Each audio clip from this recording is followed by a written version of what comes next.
Hello, boys and girls.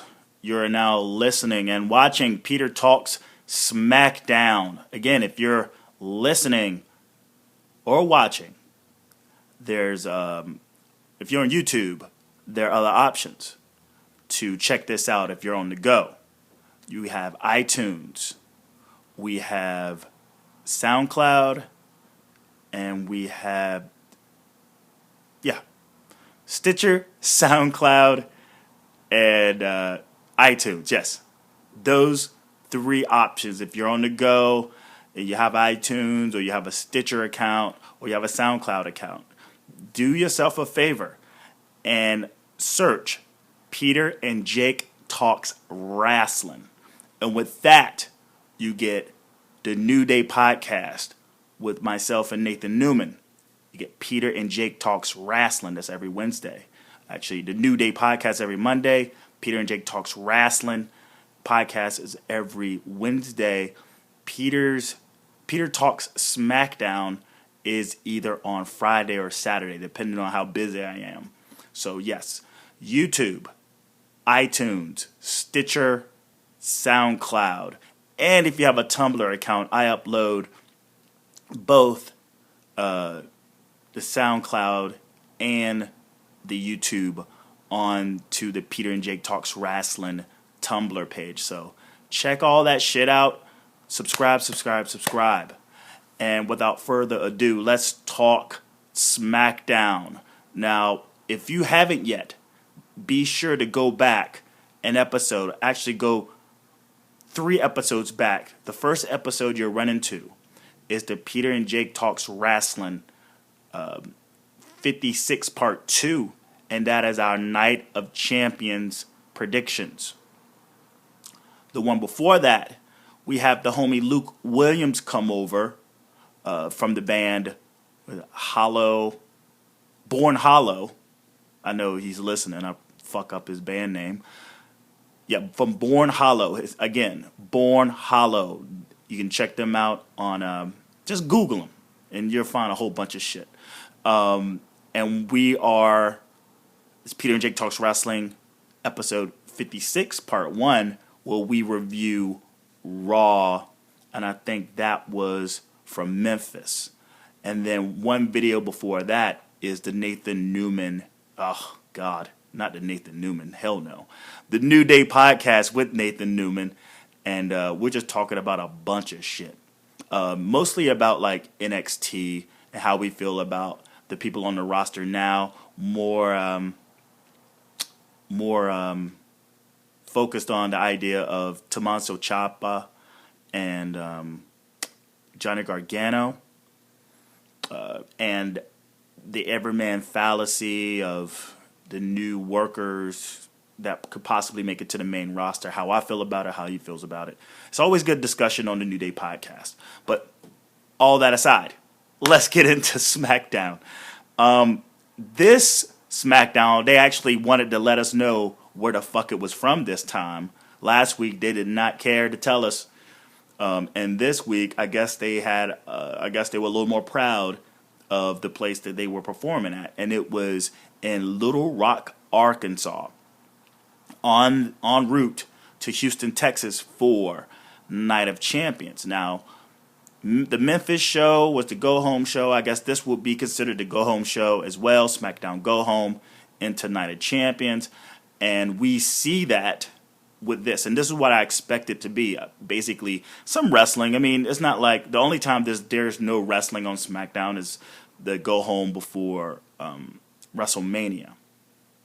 But there's always wrestling before, but a lot of recaps is basically a recap of all the storylines going into Night of Champions. And I ain't even going to mention which recaps showed up in this show because I just want to focus on the in-ring action and the storylines. So, first off, we get, lo and behold, take a wild guess who fucking opened? Seth Rollins. And he goes out there and he talks. And he basically shoots on his upcoming Night of Champions defense. All of a sudden you hear, "We want Sting" chants. And through that long-ass opening promo, he announces his tag team main event match tonight, where he teams up with the Money in the Bank briefcase holder, Sheamus, going up against his old Shield teammates, Roman Reigns and Dean Ambrose. And before he goes to talk about why he wants to team up with Sheamus. He's like, why? He's like right there, and he may just cash in. His thing is, don't worry about it. You keep your friends close, you keep your enemies closer. And then Sheamus comes out and is like, hey, bro, what am I, your friend or your enemy? And one of those things where it's like, you're trying to keep an eye on me. Well, just know that when I cash in, you'll never know it. You won't see it coming. And then Seth, I hate when he does that. They're both heels, Why the fuck does Seth Rollins has to sort of go after Sheamus on the way he looks? That should be one thing that...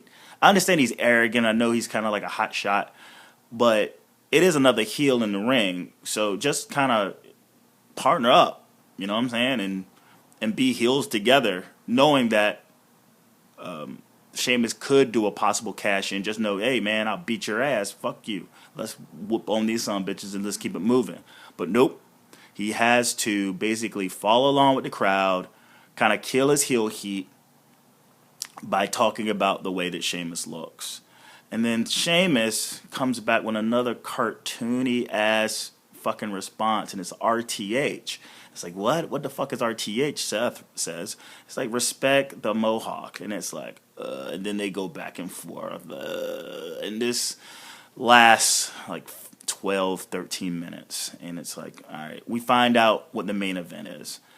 The first match of the night is a tag team match from the Divas Revolution division between Becky Lynch and Paige versus Sasha Banks and Naomi. And, okay, we get a lot of Becky beatdown in this. But, you look at this, I'm not sure why this even... I guess because I know why, but it's a storyline right now between Team Bad and Team PCB and whatnot. But, like, none of these people are on the card at Night of Champions. Other than Charlotte, who's going up against Nikki Bella. But Naomi's not going to be on Night of Champions. Sasha Banks doesn't have a match. Paige doesn't have a match. Becky Lynch does not have a match. So why are we focusing on a match here? It's pretty useless. But we get a Becky, Becky gets to beat down. We get a Paige hot tag. And then we get a distraction roll-up on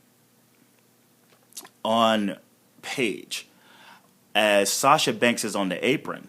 Now, I asked myself, how the hell does Sasha Banks, who's actually in the match, create the distraction roll-up? I mean, she's in the match. She's part of the tag team that's in the fucking match. But we just got to get our distraction roll-up. The distraction roll-up had like a little bit of a hiatus not too long ago. But then, say, over the last 2 weeks, they've come back in full fucking swing. And it's been distraction roll-up, distraction roll-up, distraction roll-up, distraction fucking roll-up, and we get one right here. Naomi actually pins Paige with a distraction roll-up, apparently from Sasha Banks on the apron. And it's something I've noticed, too, with Paige, is that I don't remember the last time she's ever won a match. It's been weeks. She's been getting beat by Sasha or no contest. She's just been getting beat. So, I'm not sure what the storyline moving on with Paige. Well, I think I said Paige. Paige. Maybe she's gonna get a little, because even the announcers were like, this has been a dark time for Paige in her win column. She doesn't have any too recently, so maybe she's gonna get upset. Maybe she's gonna like go rogue or something and flip her fucking wig. Who knows? But she hasn't been winning. You would think she held the Money in the Bank briefcase. Next up, we get Stardust in a package, and he's in his room. He's in his cosmic room, and he's saying all this stuff with inchins at the end of the word, like it's everything inchin, like I don't know, fucking inchins, and then that rhymes into the Ascension, and then the Ascension rise up, and it's basically they shoot on their Night of Champions match against the Lucha Underground. Look at me, the Lucha Dragons, and Neville, and I don't know, man. I mean, Wade Barrett looked pretty cool. The Cosmic King. The Cosmic Wastelands look a little bit cooler. So as much as I wanted Cody Rhodes to come back, and I still do to a certain extent, I think he's embraced this Stardust character. And as long as they keep it cool, as long as they keep the Ascension looking pretty relevant and keep Stardust strong, I think I'll be interested to see more Stardust and what happens with this Cosmic Wasteland faction. We get the New Day. They're in a match. Well, they're not in a match. Kofi versus Devon. But first, we get a promo from the New Day. They come out with the signs, the save the tables, booty, and broken wood is no good signs, which I wish would show up on Raw. Those signs have yet to show up on Raw. And then there was no trombone. But they shoot like a promo, and it looked like it was going to take a bad turn, but it actually ended up working out, about saving the trees, and that the Dudley Boyz are basically hurting. The fact that they're assaulting wood, it's an assault on Mother Nature. And they go over a whole bunch of things that Mother Nature is doing, and this, that, and the other. You don't basically hurt Mother Nature. You don't. It was funny, I guess. They had a petition, basically a petition, the Save the Tables petition that they wanted Devon and Bubba Ray to sign to sort of keep the Save the Tables movement going. And once they sign, they will feel remorse for what they've done over the years to wood and the tables they've broken. You get Save the Tables chant going on. And as the Dudley Boyz come down to the ring, Booker T actually signs the petition, which is pretty funny. So we get the Devon versus Kofi match. And as soon as Kofi hands Devon the petition, he shows it to Bubba Ray. And he's like, oh, hell no. And he snaps the petition and tears the paper. And the noise, the shriek that Xavier Woods makes after seeing that clipboard, who they call, it's a small table. As that son bitch breaks, you just hear this shriek, man. You just, ah! It's like I'm doing it no justice, but it's definitely like going back and watch. What is it? How does it work out? Okay, so the match, it's not much of a match, but it definitely still moves the storyline going into Night of Champions. As the match is going on, it's a quick match. At the beginning, early in the match, Big E and Wood actually run to the other side of the ring, and they scoop up the table under the ring to rescue it. They're stopped by Bubba Ray, and what is it?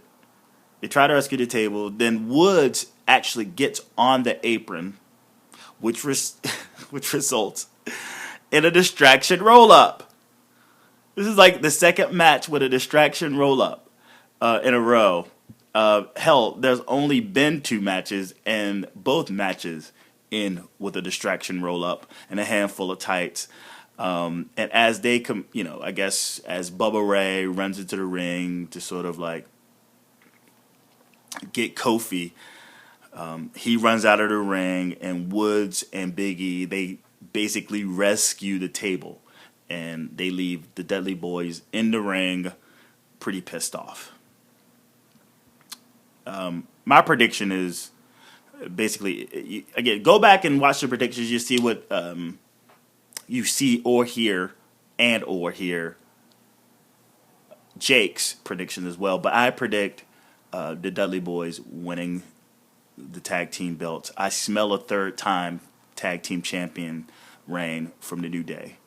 They recap what happened with Nikki. I said I wouldn't do that, but talk about the recaps. But it results in them in the hallway basically planning the Bella-bration. All right. We get Miz walking up to the Big Show in the back. He just kind of hands up this book, this pamphlet, and it says confidential over it. And the Big Show looks in it, and then he throws it away. Now, I only hope they follow up on what the fuck the Miz gave to the Big Show. I hope they follow it up. Maybe they follow it up at Night of Champions. Is Big Show even in a match at Night of Champions? Not that I know of. So, we'll see. Confidential. Yeah. But Big Show is actually on his way to the ring because he has a match with Cesaro. And I wrote down a bunch of stuff to what this match was because Cesaro is like, oh, he's just the guy I can't speak more on. I mean, you hear every week, whether it's Peter and Jake Talks Wrestling, whether it's the New Day Podcast, and then Peter Talks Smackdown. Cesaro is the best. He's the best at what he does. And you talk about Bret Hart, who's the best there is, the best there was, the best there ever be. You definitely have to say that Cesaro is right behind him in that very vein. I mean, the guy is amazing. And this match itself, it's like reverse. It's like how to reverse anything 101. Like he reverses a big chop in the corner by scooting himself outside the ring and puts Big Show in an arm bar. He reverses a choke slam. Man, the guy, he just reverses a bunch of shit. You think at the end that he's about to hit the what they call that shit? The equalizer, because he reverses out of like a choke slam into like it's beautiful. If you haven't seen this match, if you don't watch SmackDown, just go back and watch that match. The guy is phenomenal. He reverses everything. It's like, what? But then he gets him, and he looks like he's about to get him in the equalizer, but his arms aren't long enough to get around the Big Show, which results in a KO punch, and Cesaro goes down in a flaming heap of garbage. After beating Rusev, of all people, in one of the most perfect roll-ups, as Jake says, ever, and I agree, you watch that roll-up he had on Rusev on Monday, it's like, whoa. He like locks everything down, so there's no way. It's not like just a crappy roll-up small package. It's like it's like the perfect. You got the perfect plex. You got the package plex. Word up. But he gets knocked out. He gets the 1, 2, 3. He gets pinned.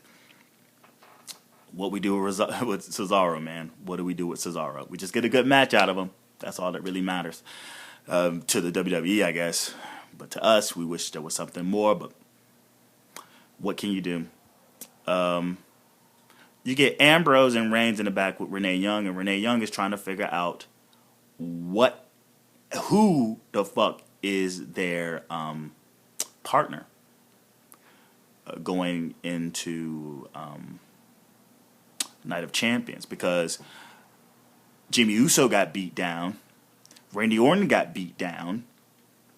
Now they're like, well, maybe they're thinking people are scared to team up with Roman Reigns and Dean Ambrose, but in fact, someone wants to team up with them. And, they cue in on the fact that it's family stuff, this, that, and the other. In my predictions, I have actually The Rock being the third member. It's not going to be the Big Show. I thought it would be the Big Show because the idea of Braun Strowman not being able to pick someone up in that chokehold. So you got a good bulk of the offense nullified, because if it's the Big Show, that little choke thing just isn't happening. I guess The Rock, because The Rock will show up. He has some fun, and all I picture is Braun trying to strangle The Rock, and maybe The Rock kind of selling it, get a second win, and reverse with the rock bottom. And that would be pretty awesome. But yeah, they don't tell who it is, and they're like, we're gonna keep this under wraps, and you'll find out at Night of Champions. And they basically talk about how they're gonna beat up the Wyatt family. Kevin Owens versus Dolph Ziggler. Kevin Owens, who has a match with Ryback. And Night of Champions, you have Dolph Ziggler, who's in a match with Rusev. Pretty decent match. Owens does a great job of just trying to keep his heel heat. But Owens, at the end of the match, he's just trying to win by a count out. I think there's one spot where he just throws him out. He kicks him out or something. It takes a while for Dolph Ziggler to get in the ring. He beats the 10 count. Kevin Owens throws him into the timekeeper's area. He beats the 10 count again. Then he takes him back outside. He throws him into the ring post, and then he goes to powerbomb him on the apron, which I don't know why that would be a thing anymore, because if you can remember from TakeOver Brooklyn, he does that to Finn Balor, and Finn Balor ends up winning the match. So I just, no need for that ring apron powerbomb anymore. It's a wrap. But Ryback shows up for the save to make sure that he doesn't do the powerbomb on the apron. And because he puts his hands on Ryback, on Kevin Owens definitely comes out with the DQ victory. And he's holding up Dolph Ziggler like he just wasn't having a match toe-to-toe with someone who's, if not the same size or just a little smaller than Rusev. What does that say about his match going into Night of Champions against Rusev if he has to be saved by Ryback from Kevin Owens? Oh yeah, by the way, he almost gets shell-shocked. He almost puts Kevin Owens in a shell-shocked. You find out that no one shows up to the Nikki Bella-bration. And it's like, oh, well. But by the way, Nikki's tits are looking pretty awesome in that dress. They don't look so fake. I guess she had them redone. They look pretty natural. Just dude talk right there. And as she's throwing a fit, Team PCB shows up and basically heckles her. Charlotte Flair shoots on her about their match Sunday. And then all of a sudden Adam Rose shows up. And I guess he's sort of like, he plays like the Ron Simmons role right here. And it's like, damn. But he's like, your party sucks. And then Nikki throws a fit, throws the cake. Come to find out the cake lands on Brie and Alicia Fox. They jump to another backstage segment with Summer Rae and Dolph Ziggler. This is post-match. He's reeling from the match. And Summer Rae is basically, she's gracious for the earrings. And Dolph is like, man, it's not nothing. A rose is a rose. As he's walking off, he kind of comes back and it's like, well, sometimes it means more. So, all right. One moment he's like saying that she's crazy, he's going to get a fucking restraining order. Next thing you know, he's giving her earrings and saying that it means more. Meanwhile, Lana has a broken wrist, and I'm pretty sure she's watching the show. We get to the main event, which is Ambrose and Reigns, who I like to call the Ild, versus Sheamus and Rollins. And right off the bat, you just get dissension between Sheamus and Rollins. I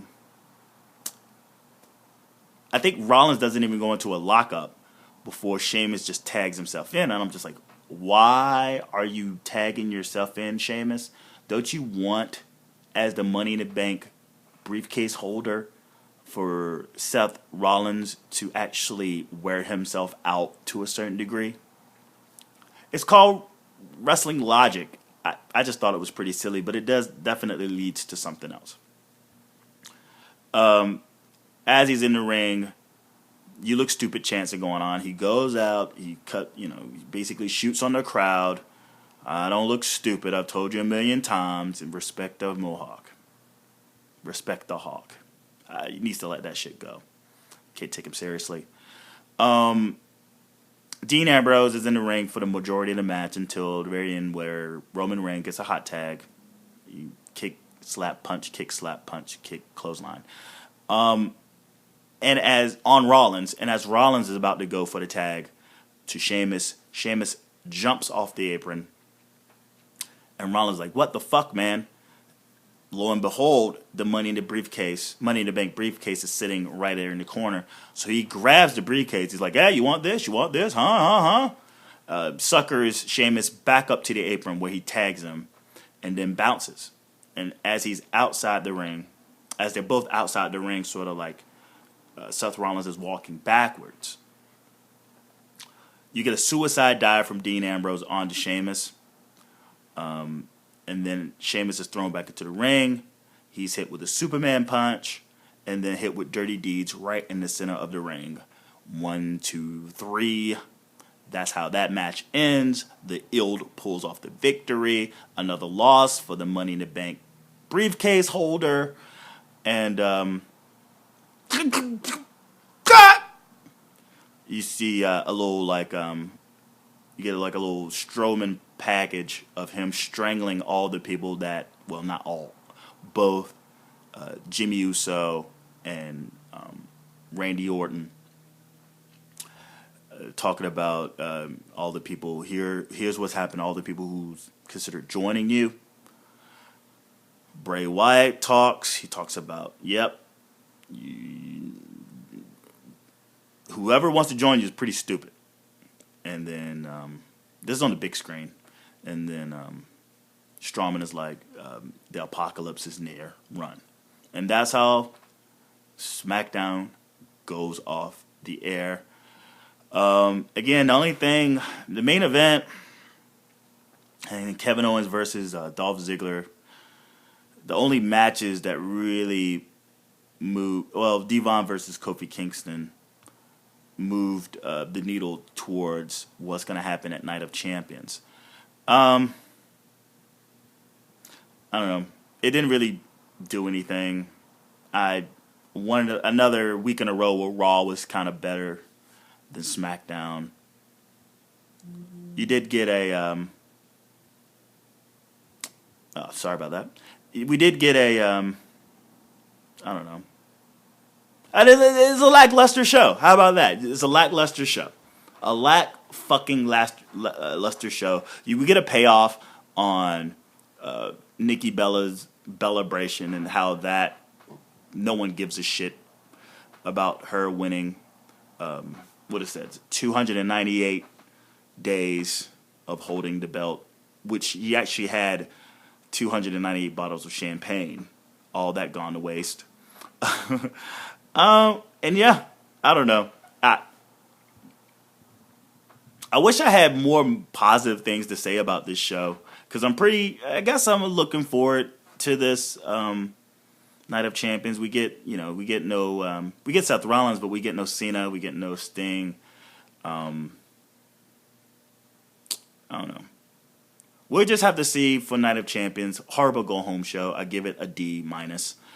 So yeah, if you have the time, be sure to check out Peter and Jake Talks Wrestling, episode 56, part 1 and 2.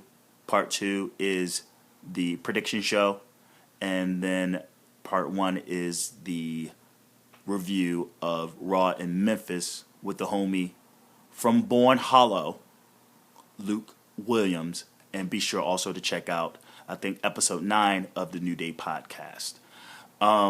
do yourself a favor if on any way that you're checking this out, whether it's iTunes, Stitcher, SoundCloud, hell, even Tumblr, subscribe. You're watching on YouTube, hit the button below.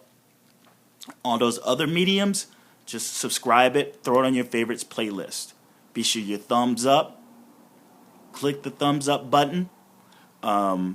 Leave a comment if you like. I accidentally deleted a comment off the prediction show. Someone told me that it was in Houston. Wasn't sure where Night of Champions was, but I knew it was in Texas. And somebody was like, "It's in Houston, dudes." And I'm on my phone, and I hit the wrong button and deleted it. So I apologize to the person who did that. But so always feel free to leave a comment. Leave a comment, and most importantly, share. Hit the share button. Share this with your friends, people that you know who like wrestling and wrestling talk. Yeah, and that's about it, man. You guys have a wonderful, wonderful weekend. And this Sunday, I will be doing live reactions to the Night of Champions pay-per-view or network special. I have the network now, so rather than getting a crappy stream, I can get even a less crappier stream through the network. And yeah, just watch some football, watch some wrestling, and do yourself the biggest favor. Watch out for those foreign objects. They will knock you the fuck out.